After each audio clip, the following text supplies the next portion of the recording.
अरे हम एगो औरो गीत गौले रहे कि हर वक्त गुरु को अरे समर्पण होगा। साउंड वाले भैया आवाज को उठाइए, आवाज को उठाइए, सब नॉर्मल हो रहा है कि गुरु के हर वक्त गुरु को समर्पण होगा। जे जे गुरु जी के मानता जानता गुरु जी खातिर सब केहू खड़ा हो जाए। अरे वाह, सब कर हम चाहब कि सब कई एक गीत के झूम के गाई, नाच के गाई और गुरु जी के कृपा पावे खातिर झूमे के पड़ी। पहले गुरु जी के कृपा हो जाई तब भगवती के कृपा जरूर बरसी। कि हर वक्त सबकर हाथ उठे के चाहिए। अब देखी बस तो चलत नहीं के नहीं, हम ऊपरा जाके खड़ा होके गौती बोले महुवरिया धाम की कि हर वक्त गुरु को समर्पण होगा। गुरु की कृपा से माता दर्शन होगा। गुरु की कृपा से माता दर्शन होगा। हर वक्त गुरु को समर्पण होगा। हर वक्त गुरु को समर्पण होगा। भैया भैया भैया एक बार प्रेम से बोले गुरु महाराज के, बोले गुरु माता के, बोले गुरु परिवार के, बोले बुढ़िया भगवती के। ये गुरु के कृपा से माता दर्शन होगा। गुरु के कृपा से माता दर्शन होगा। सबकर ताली होके के चाहिए।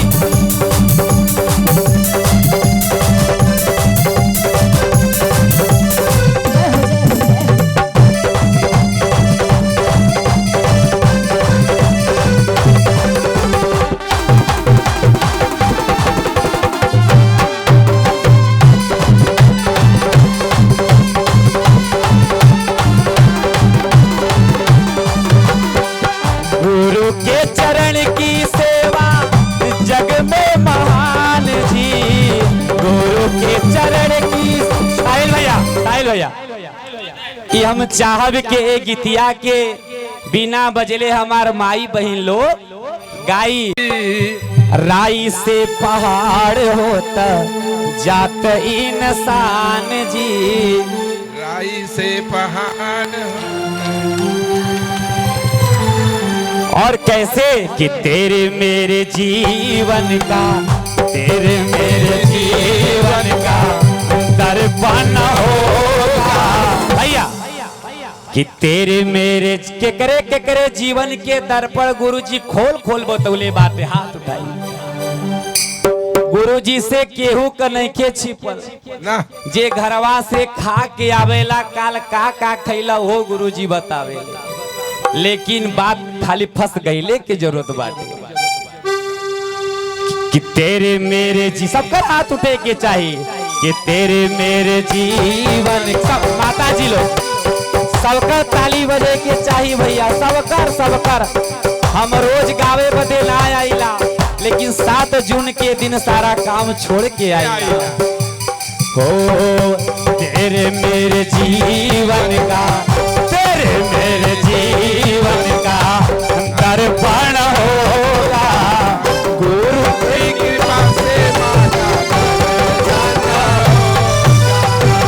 गुरु की कृपा से माता दर्शन होगा।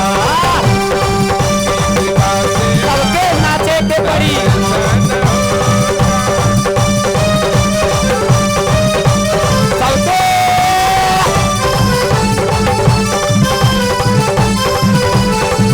हम यही बचा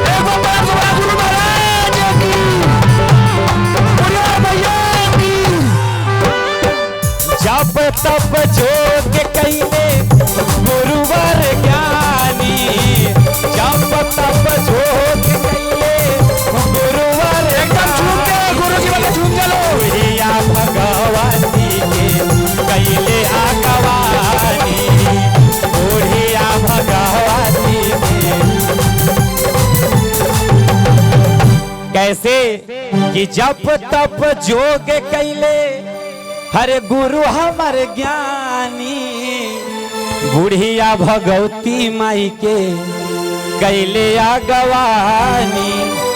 और कैसे तन मन गुरु जी को, तन मन गुरु जी को अर्पण होगा। के सही सही बताई कि महुवरिया धाम में ऐसन धाम बाटे कि जे चार ना भी लेके आवेलो ओकरो पर भगवती कृपा बरसावेले। बिल्कुल। जे खाली झोली लेके आवेले माई यहाँ से ओकर भर के भेजे। जे जवन जवन मंगलस माई ओके ओ देलस। ये हमार अपन विश्वास बाटे, लेकिन पुकारे के शक्ति सही होके के चाहिए। तो एक बार प्रेम से बोले गुरु महाराज की जय। जप तप जोग कैले गुरु हमर ज्ञानी, जप तप जोग कैले। बैठ जा सब लोग बैठ जा। बुढ़िया भगवती के कैले अगवानी, बुढ़िया भगवती के कैले अगवानी। तेरे मेरे जीवन का, तेरे मेरे जीवन का दर्पण होगा, गुरु के कृपा से माँ का दर्शन होगा, गुरु के कृपा से माँ का दर्शन होगा।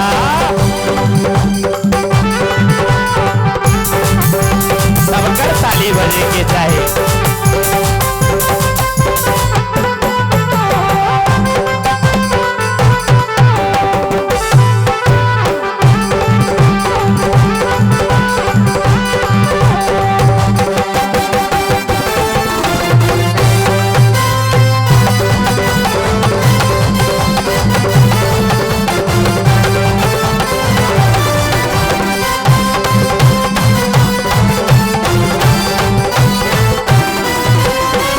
बबलू भैया से एक निवेदन कहल चाहो कि अपने हाथों से गुरु जी के चरण में जो पुष्पहार पड़े हैं हमारे तीनों में जूसन भैया को अपने हाथ से आप समर्पण कर दीजिए। बड़े अच्छे हमारे साहिल बाबा है। अरे वाह, अरे कोई एक पैड़ी दो पैड़ लेके चले लो भैया।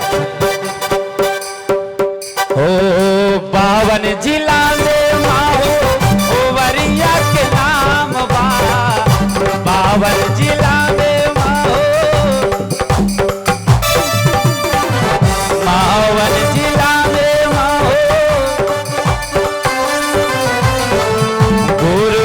शीश जीता बड़ी सारे नाम है, गुरु राम शीश जीता। भक्ति से सकेती का, भक्ति से सकेती का। साहिल बाबा माता जी की तरफ से